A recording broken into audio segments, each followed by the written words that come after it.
and efficient energy. It's great to have all of you with us. My name is Christopher Parr. I work with CPC, and we're thankful to have two great experts who can talk to us about the importance of reliable and efficient energy. One of them is Katelyn Bunning. Katelyn is Executive Director of Dependable Power First Kentucky, and she's also a principal at Cornerstone Government Affairs. And she has a lot of legislative experience working with Senator McConnell in multiple positions over the last couple decades. We also have State Senator Robby Mills. Thank you, Senator, for being here with us. He was elected in 2016 to the House, I believe, and served in local government since 1998. He started in the Senate in 2018. He's currently chairman of the State and Local Government Committee. He's also the owner of New Look Cleaners in Henderson, and he's married to Vicki, and they have 3 kids. So thank you both for being here. We're going to get started. Katelyn, the name of your organization is Dependable Power First Kentucky. So by that name, you would expect that legislators in Washington, policymakers in Washington would want to prioritize dependable power, and that's the goal of what they're trying to do. But so often that's not the case. The EPA is not prioritizing dependability, they're prioritizing ideology. So how do ideological policies, whether it be in Washington or elsewhere, that come down from Kentucky hurt our energy and prevent us from having reliable energy sources? That's a great, Here we go. That's a great question. And I'm so glad that this talk came right after Daniel Cameron, even though that's a tough act to follow. But it really does sort of drive home your question, right? So much of what we see is not based on reality, it's based on ideology. So our group was sort of formed behind the idea of wanting to have an actual adult conversation about an all-of-the-above energy strategy and what that really means, because a diverse energy mix is really what you need to have reliable and affordable energy. We have lots of great different sources, but they all have downfalls at different points in time. You can't rely on only one energy source at all times to meet all your needs. So we really want to come behind like a realistic strategy of how you promote that, both from a policy standpoint, but also from a practical standpoint. So, our members came together sort of feeling that pressure, both from DC when you're looking at EPA regulations, but also, to Daniel's point, from the private sector, right? You have a lot of industries that are saying, oh, we want clean energy. We want to invest only in renewables. Well, that has a trickle effect on the market. And the more that you are promoting sort of one particular energy source that is less reliable than another, you are threatening the reliability of all of our energy. So, we see EPA putting out regulations that, thankfully our current Attorney General is fighting back against, but those have real life impacts on the day-to-day operations of how we deliver energy and how utilities are able to sort of meet those regulations, but also keep the lights on. So it has a huge impact. Senator, I'll turn the question to you. How have you as a legislator seen that in policy? And then what steps can a state legislator do, and what steps are you all taking to combat those federal regulations that are coming down from on high? That's a big question. So, we've seen, and by the way, this table over here is all my colleagues from the legislature that are here participating, and they know about as much about this question as I do. Ideology, Katelyn said, is what flows down and has affected policy, not just in Democrat federal administrations, but unfortunately, even during the Trump years, the EPA, there wasn't much stopping the continual flow of that ideology. And the federal government continues to encourage investment in quote-unquote renewables, and they don't encourage investment in reliable energy. One of the things that I've been talking about for the last couple of years is, why can't we equally invest in all forms of energy? So in other words, if there's tax breaks being given for solar panels, why aren't there equal tax breaks to the fossil fuel industry to help them invest in cleaner burning fuels and equipment, things of that nature? It is completely just the opposite. All encouragement from the federal government is coming on renewables, and very little is being spent on fossil fuels. As a matter of fact, it's just the opposite. They give inducements to renewables, and they put impossible regulations on fossil fuels, and I'm sure we'll talk about that going forward. Yeah, absolutely. You know, what the interesting thing about ideology is, in any ideology, including this one, is that it doesn't consider humanity, doesn't consider the human cost. It doesn't make public policy that's humanly friendly. And Katelyn, on your exhibit table, there's an interesting paper analysis on Kentucky's affordable energy prices. And as we think about the human costs of these ideological policies, how do those lead to higher prices that hurt the consumer, that hurt families and communities here? Sure. I think anytime you're putting ideology first rather than thinking about what is needed to maintain reliable and affordable energy, the people that are hurt most are the people that can afford it the least, right? So when you know, Senator Mills was saying, if you're propping up, for instance, if you're providing tax credits to install solar panels, this is nothing against solar panels. I mean, I think we think that those can be good investments as the technology develops. But right now, it's not quite there, right? Like, we don't have the battery storage. We struggle to really utilize solar beyond sort of when the sun's shining in that moment. But you know, we continue to see government policies to try and drive investment towards that industry. And when you do so, you're doing it at a cost. So utilities respond to regulations and to the marketplace. And when they do so, that typically leads to higher prices, which are all then passed out onto the consumer. So, you know, you have low and middle class families that have to choose between a higher electric bill or putting food on the table. So that's a huge impact. I would also say, even outside of prices, we talk a lot about the issue of reliability, which I think is equally as important for lower and middle class families and small businesses, and really all of us. You know, yes, prices are something that we deal with on a monthly basis, and it really has a huge impact. But I also like to think about, you know, the single mom who, if she loses power for 3 days, she can't just afford to go to the grocery store and restock the refrigerator like other families might be able to. And increasingly, we're seeing a lot of threats to our reliability.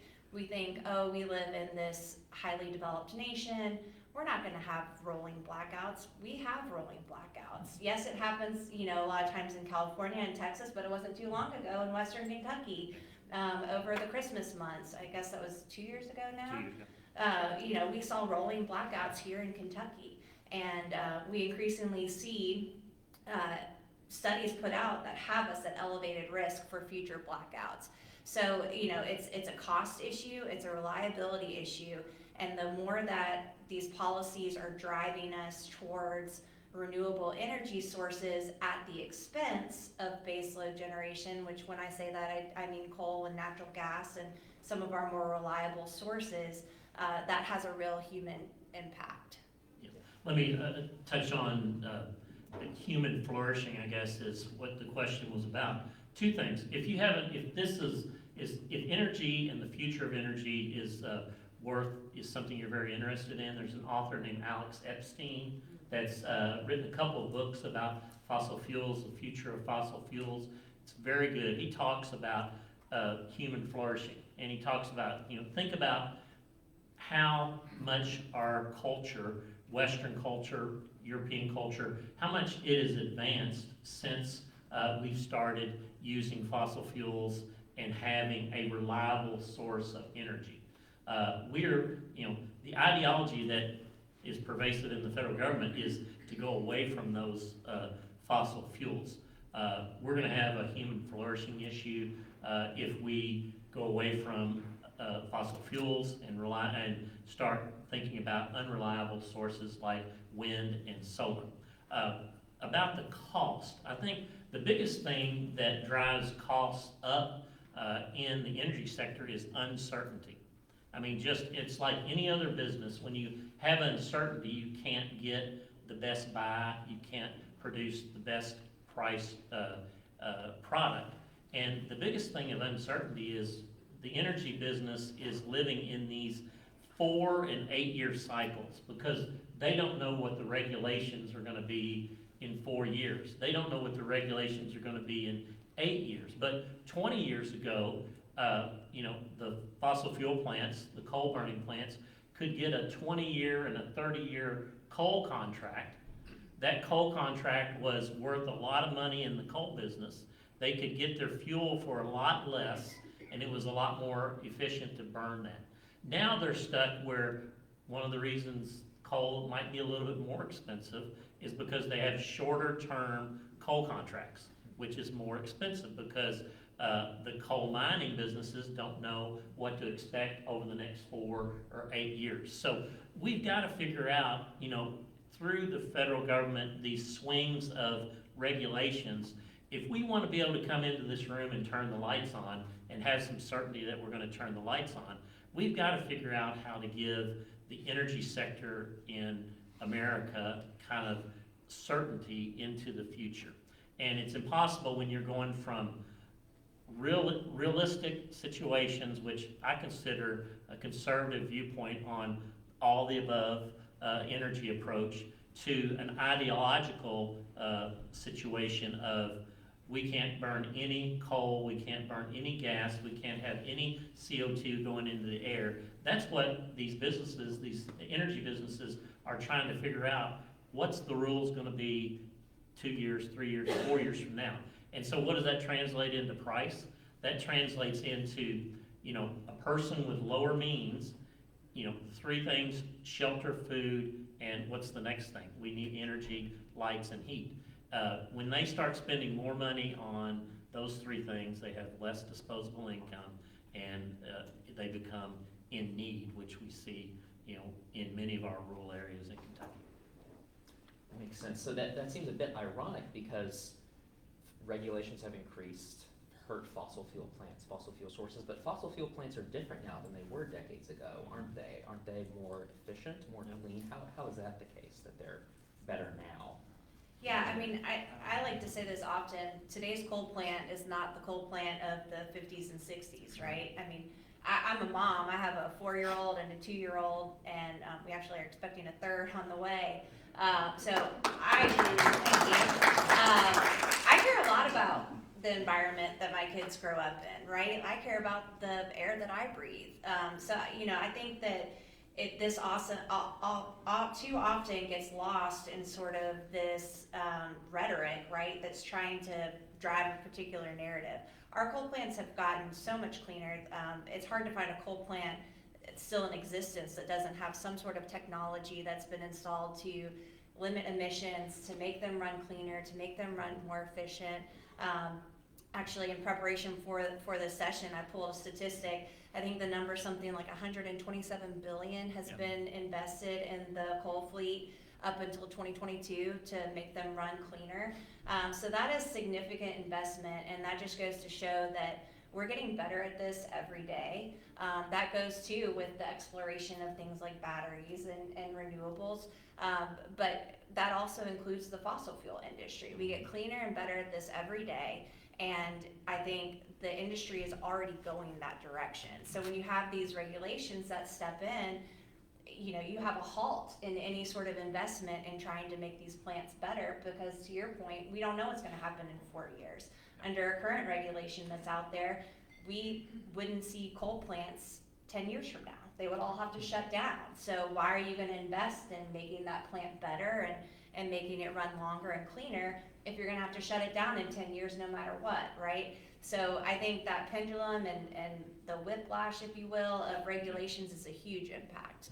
But that shouldn't take away from the fact that we've seen a lot of progress. Yeah, the investment's been tremendous, and if you look at, and this is one of the more ironic things, we're burning coal at the best, cleanest rate that we've ever burned coal, but yet China and India are burning it at a very inefficient rate. And they're adding, coal plants every month. I mean, the number that I've seen is 3 coal plants every month between China and India. So, and unless y'all run into it, I haven't seen a wall in the Pacific Ocean that goes from, that keeps their environment from invading our environment. So it's really kind of odd that we spend, the left wants to spend all this time talking about the environment, and yet we're getting cleaner and cleaner burning coal. They're getting dirtier and dirtier and adding more. And of course, who does business compete with? The folks that, India and China, and they're able to have energy at a better price. So we are doing a better job at scrubbing fossil fuels, and I know this isn't just about fossil fuels, but it's one of the things I like to talk about.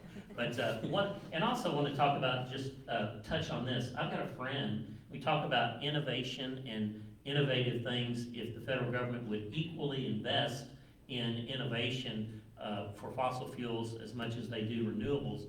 I have a friend that's been working on this technology, and he has proven it. It's a pre-treatment of coal that actually causes much of the pollutants to fall out and not be aerosolized when it's burned. And he doesn't have enough money to actually prove. It takes millions of dollars.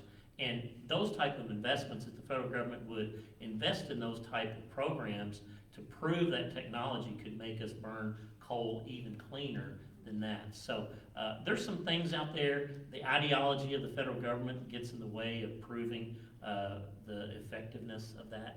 And it all comes back to coal and natural gas are the most dispatchable, most reliable forms of energy. And if we don't have that as a base load that keeps energy and electricity flowing all the time, then we are not going to have lights when we come in the room and turn it on and off. And we're going to be like a third world country.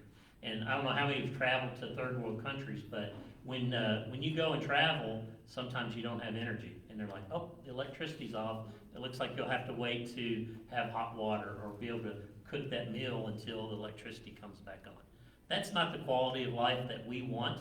And I think ultimately when it starts affecting the people that vote for us, quality of life, your quality of life, I think you're going to see the temperature turned up on this issue a lot more. And so many of the people sitting at this table and I have been, yelling at the top of our lungs that we've got an oncoming problem, an issue with energy, and there's been a little bit of recognition of that, but not as much as I think there needs to be. I'm gonna steal an analogy that our Attorney General used recently when he was talking about energy. He compared it to a restaurant, right? Like, we all just want warm, good tasting food. We don't often think about what's going on in the kitchen or what all has to happen to get that food to your table, right? And that's how our energy markets are. Most of us don't think about how we get our lights on, right? We just want to go flip the switch and the lights come on. But it's a complicated industry and there's so much that goes into it. And I often like to say too, you can't look at our energy markets and say that it's a free market. It's not. I mean, there's so much that impacts how we get our energy, and so much of that is a top-down effect from Washington. Yeah, those are some great benefits of fossil fuels. You mentioned some other sources that have gotten some traction. There's solar, wind, even nuclear. So what are some weaknesses of those sources as opposed to fossil fuels? And then I don't think you all would say we should ignore those entirely. So how do we prioritize fossil fuels while reliable sources while also looking into some of those other? You go first. Okay. I think what I'll touch on is what we currently are utilizing in the renewable space, which is solar and not so much wind here. We use some hydro here, which is also a good source. But really, I think for Kentucky, talking mostly about solar. And we're making developments every day, but we don't have great battery capacity at this point. So in Kentucky, in order to really get good energy usage from solar, you have to have a really sunny day, right? You can't store that and save it for a rainy day or a snowy day. We're also not Arizona. We're not a state or Florida where we have the sun shining most of the year. So we have these very large solar developments going in, and their ability to generate a ton of energy is lower than in a lot of other places. And then on top of that, we don't have a great way to store it. So, that's why we think of it as less reliable. It's great when the sun's shining, but the sun's not always shining.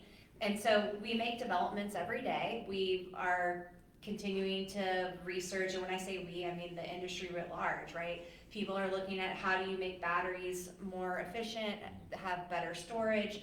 There's a lot of funding and investment that's going into that. And so I think we're hopeful that we'll continue to make progress just like we have with making our coal plants cleaner, right? So I think that is the future, and it's going to continue to be a part of the future. I think we at Dependable Power first would just say, hold on, we're not there yet. You can't, at this point in time, look at a megawatt of solar and try and say that it's the same as a megawatt of coal, because it's not. A megawatt of coal or natural gas is dispatchable. You can utilize it at any time of day, any time of year when you need it.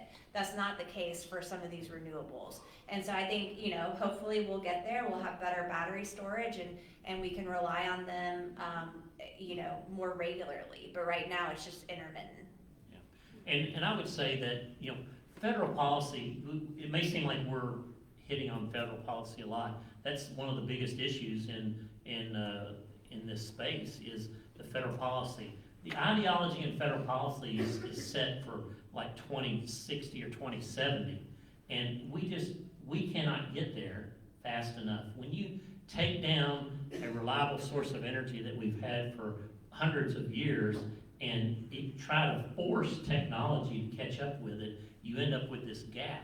And I really think we have a 10 or 15 year gap coming up that we've got a major energy issue in America. Let me tell you a couple stats I jotted down. So in Kentucky, coal is still 68%, gas is 25%, and then the others are about 5%. So wind and solar, and then hydro are the 5%. I've got over 3,000 acres in northwest Kentucky in my Senate district that's going up in solar panels. And the same thing's happening all over the state. And there is a place for that, but until we get a battery situation where we can store it, it's just going to be supplemental. When you need it and it's there, you can use it. But there's we're losing thousands of acres a year in Kentucky of prime farmland to solar. That's another issue. And how do you farm around? There's some thought about farming around solar panels that has some legitimate thoughts to it, but those are all down the road. We've got to prove those things. So unproven technology that the government's trying to force on us, and we have every business, every home, every person needs electricity, and those policies are affecting whether that electricity is going to be there in the future. So let me follow up on that. So over the next 10 years, what are the energy needs that we're going to have in Kentucky?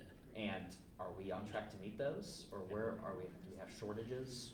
So, what I would say in recent history, we've done a really good job at increasing efficiency, right? Our buildings are more efficient, they're better insulated. So we've been able to keep our energy demand relatively flat. The most recent projections that I saw say that basically our energy needs nationwide over the next 5 years are set to double. And at the same time, we are retiring a bunch of our baseload generation, a bunch of our coal plants. So it's a huge problem. And we see everyone from FERC, which is a national regulatory body, to some outside groups that monitor our grid day in and day out. They're really sounding the alarm bells that we are not currently going to be able to meet that demand. And so we are going to face blackouts throughout the country. We don't know exactly how that's going to play out and where it's going to be, but what we do know for certain right now is that we do not currently produce enough energy to meet what is projected as our needs. There's also a recent study that put out that was put out that shows even parts of Kentucky at elevated risk of potential blackouts over the next 5 years. So this is a real problem. I said earlier, we're seeing this in California and Texas. This is not just a California and Texas problem anymore. This is a problem here. And, I think unfortunately we are seeing that, it's probably gonna take the general public, they're gonna wake up when they can't turn their lights on. And at that point, it's gonna be, a little bit too little too late. So that's really what we're focused on is trying to increase awareness around that, because this is a real threat. Yeah, and I'm, demand is gonna be way up. I'll tell you that, one of the things we do as legislators during the summertime, we go to conferences and kind of see what's going on in around other states, what they're doing, what experts think are coming our way in the government space, and one of the biggest titles of subjects that have been lectured on is energy, the lack of energy, and what's driving energy, data centers, AI. AI is a great innovation, but it requires, guess what? A lot of energy. And so that's one of the reasons that energy needs are going to skyrocket. Another is, electric vehicles. You think, electric vehicles are clean, clean for the environment, but when you stop, you got to plug them in, and what do you get when you plug in? Electricity. And we got to get that electricity from somewhere else. So, energy demand is way, way, way up, and it's a big topic amongst all the states. How do we deal with that? And the other thing too is that, not necessarily a fan of our governor, but one of the things he likes to brag about is how well we're doing. If I've heard this a million times, our economy is on fire, and a lot of businesses moving into Kentucky. But the reason, in the past that we've been able to recruit industry has been we've been a manufacturing hub, a warehouse hub, because one of the keys to manufacturing is power, available, inexpensive power. Well, we are slowly becoming a power importer as opposed to a power generating state. And what's that going to do for economic development and jobs in the future? That's going to, when you bring a client to the Lexington area and you've got a nice piece of land for this factory to go on, what are the first thing they're going to ask about?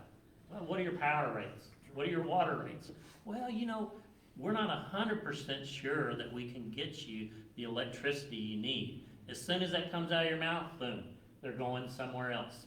And, I know of a aluminum smelter that was looking to locate possibly in Kentucky, and because of energy issues, because of other energy-related experiences in the past, they didn't even consider Kentucky for a $2 billion or $1.5 billion investment, and now they're going to another state that has more available power. So we just missed out on, hundreds, if not thousands of jobs, and that's going to continue to happen over and over and over again. And then ultimately, you think about this, ultimately, there's no place else for businesses to go to, and then what happens? Then prices really spike, and we've got a major energy problem. But Kentucky is actually situated pretty good. We used to be like second or third in energy costs, and that's why manufacturing was heading our way. We're still about 12th or 13th in the nation, but we're getting less and less competitive, and in certain areas of the state, we're even less competitive. So. Senator, before we go to questions from the audience, you just answered the last question I was going to ask you both, so I'll ask it anyway and see if there's any more follow-up you all have. We know having a decreased energy capacity hurts families. We've talked about that. It hurts business development. Yep. What are other areas of public policy that you might not think of as directly related to energy policy, but maybe there's a trickle-down effect from not having enough energy? Well, the trickle-down effect and this is more focused on fossil fuels, and you can kind of make the connection here is, mining and coal mining was one of the best jobs in eastern Kentucky for years. It was a place where a guy could work hard, take care of his family, and $80 to $100,000 a year living in eastern Kentucky. As the regulations kick in, we stop burning coal, the coal companies slowly go out of business, no jobs in eastern Kentucky, nothing else to follow through on. And what happens? Then you kind of get this very bad cycle of despair, unemployment. What follows after unemployment? Well, I went to the doctor to get, my knee looked at. He said, here, let me give you this prescription. The next thing, he's hooked on opioids, and we have the opioid crisis. So we've got this spiral of bad things that occur in society because, one thing leads to another. And that particularly, when you lose 25,000 coal jobs in eastern Kentucky over a 10-year period, you've got that downward spiral. And then, so why is eastern Kentucky important to us? Well, it's part of our Commonwealth. We are having to make decisions that to take care of people that's part of our state, and that actually costs money where we can't do other things in our state. So, it's a spiraling effect, and I'm telling you, one of the biggest issues with even the present inflation issues that we are having now. What's one of the biggest costs that go into everything you buy in the grocery store? Energy. Why are eggs more expensive? Well, probably the electricity costs more to keep the hens laying eggs. Those are all things that are added on because of electricity cost. And if we don't get our electricity situation taken care of, our cost of living and our quality of life is going to continue to go down. And unfortunately, you can kind of see that in the future, what we're going to look like by looking at Europe. When you look at gas prices and living costs, they're all much higher in Europe than they are here, and that's unfortunately where we're heading, unless we can change our energy policy. And I still have a lot of hope that President Trump gets elected, and you can't fix the problem in 4 years. We need a good 8 to 12 years of conservative energy policy to get something in place where we can give some consistency back to our utilities and to folks, and we can bring costs down. Questions from the audience? Yes. Yes, thank you. A question I'm wondering here, and this goes, of course, obviously there's a lot of the solar farms and whatnot and the coal fields in there, but looking at the hydropower, I know Kentucky's not quite like the land of 1,000 lakes, but we have a lot of waterways in here. How viable are Kentucky's waterways in possibly expanding the hydro area to get more consistent power flow? So our hydro is actually pretty good, and we've had it for quite some time. Senator Mills mentioned the statistic that basically 5% of our energy mix is from renewables. I would say 4.5% of that is hydro. So, even though you see all these solar farms, I just wanted to sort of throw that out there just to really help you conceptualize. We see a lot of solar. It still is less than 1% of Kentucky's generation mix. So that gives you a visual of how much land we're talking about to even get that less than 1% of our generation mix. So hydro has been around in Kentucky for a while, and I think most, probably all, you'd have to double check me, but most of our utilities that generate their own power have some sort of hydro. So we do utilize that. They generate a good source of energy, but it's hard to scale that up to, a coal plant or a natural gas plant. Just the amount of energy that you're able to generate at those plants just sort of are huge in comparison to what you're able to do through hydroelectric. So hydro is great, and we actually do, I think a pretty good job in Kentucky of utilizing it. But it can only get you so far, I think, would be my answer. Yeah. There's some innovative projects with hydro going on in the state, and I think Berea College is doing some hydro projects, but like Katelyn said, they just don't generate the amount of power that we need in the state. And the funny thing is too, hydro it seems to be free. I made a visit in Washington State, and they're not free of their problems either. I mean, out there, they're worried about killing fish. So we actually have, this, what they call a fish ladder, where the salmon can swim past the dam, and they don't get caught up in the dam and the turbines. But most of the hydro energy that is in the U.S. is out west, and then sometimes people get a little bit of power from out west to meet renewable ratios that they need for, ESG. I think that's a really good point. We think of hydro, I think of hydro as renewable and a cleaner source, but you have environmentalists that fight Oh, yeah. tooth and nail to prevent hydroelectric, same with nuclear. Even though I think, nuclear, we're far away, and you all are doing great work to try and get us closer to that goal, but, there's a lot of promise potentially with nuclear. It can be very clean, it can generate a ton of power, but we're still a ways away from that being a full reality. And let me touch on the hydro. So in our presentation last month in committee, the gentleman doing the dam projects with Berea, he said if you started from scratch to do a new dam project, probably looking at 10 years worth of, bureaucratic red tape to even get there. So these dams that he's working on are actually renovations of dam projects to make them a little more efficient. But even when they get more efficient, they're not efficient enough on a large scale. And Katelyn was talking about nuclear. We didn't talk much about this. So in the legislature, we passed 2 bills. We set up a planning organization for energy, and then we also set up a nuclear planning organization to help us be ready for nuclear. And the big shift in nuclear is going from these large plants like 3 Mile Island that used to be dangerous to these smaller, like a semi-truck size SMR, like a small nuclear reactor.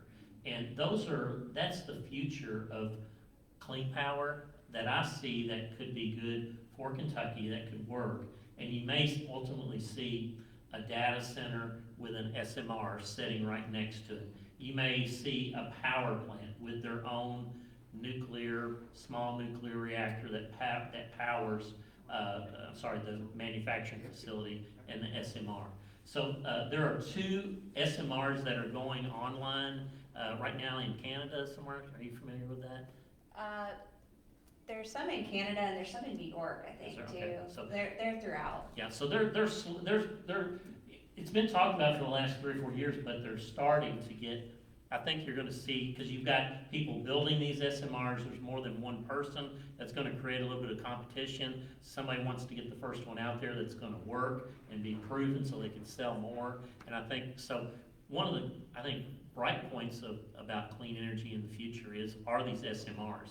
And then after you have an SMR, if you're not just using the power right there at a manufacturing facility, and you've got to get it out, that's the next challenge, is transmission. And we didn't even talk about transmission, but one of the biggest expenses going on is how old our transmission lines are, how you can't get replacement parts. Most of the replacement parts are made in China or Indonesia, and you can't get them, so that's a huge challenge for our electric utilities, and then the cost of that, of actually building that transmission. So you have to put these SMRs possibly in places where coal plants were, where you have eligible transmission to get it out to the grid. We're going to run out of time, but we didn't even talk about how complex the grid system is, and one of the bigger things that I've been frustrated with recently in understanding this is that not only do we don't only generate power for Kentucky in our power plants, but it's multiple states that we're in connection with. And Eastern Kentucky is made up of the PJM cooperative, and that's not the right word, the PJM multi-state, and that is all through the East Coast. My part of the state is made up of MISO that goes literally from Canada all the way down to Texas and includes Illinois. And one of the irritating things is Illinois had several coal-fired plants that are out of service now, they've shut down, and to be a clean state. But yet they're pulling energy from our whole MISO grid, and what does that do? That takes energy away from us and takes energy away from everybody else. Just because their state legislature has bought into this, clean, no fossil fuel power needs in the future. So it's very complicated. One of the things we've talked about in Kentucky is, do we need to be a part of MISO and PJM? Can we pull away? I guess you'd call that kind of deregulating ourselves. There's all kinds of things being floated around, but we've got to make some decisions and protect the citizens of our state, because even though our power plants are owned by utilities that are either stock-owned or cooperative-owned, they are assets of the Commonwealth. And at some point, we've got to protect those assets for our constituents. Hey, Robby, Senator Mills.